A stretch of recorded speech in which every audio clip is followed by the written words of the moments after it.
而且，管为台中市长罗秀燕2月下旬就捌讲会思考参选国民党的主席，不过4个月过去啊，伊无正式的表态。风声讲伊阵营有一个计划，其实就是咧找代理人来做党主席。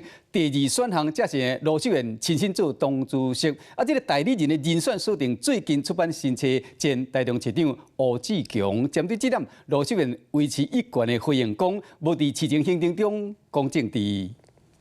我个人全力支持卢秀燕来选国民党的党主席。伫新册发表会大方表态，支持台中市长卢秀燕参选党主席。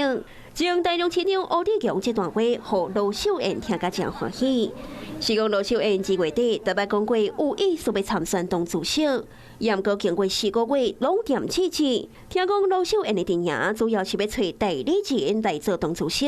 卢秀燕接党魁，这是有备方案。这里面有很多的国民党人才，人才济济，所以如果要选党主席的话，这些都是人选。那呢，吴志强敢是卢秀燕介意的代理人呢？拍开台中市府以及主管的名单，包括交通局长叶兆虎、民政局长吴世伟、建设局长陈大田。卢市府内底人有真济，拢是学加班。加上台中3届立委廖伟雄捌做过吴志强办公室的主任，可见卢秀燕甲吴志强政治连结真亲。今天有很多的政治题目哈，那今天下午或明天再来，因为今天我不希望失焦。维持英贵作风，专心谈论市政。是讲2007年，马英九因为特别会案件被起诉，失掉党主席。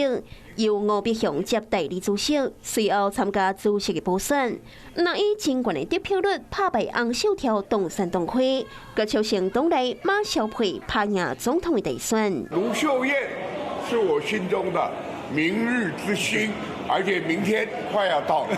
吴志强敢有可能会加做后一个吴必雄，外界拢真关注。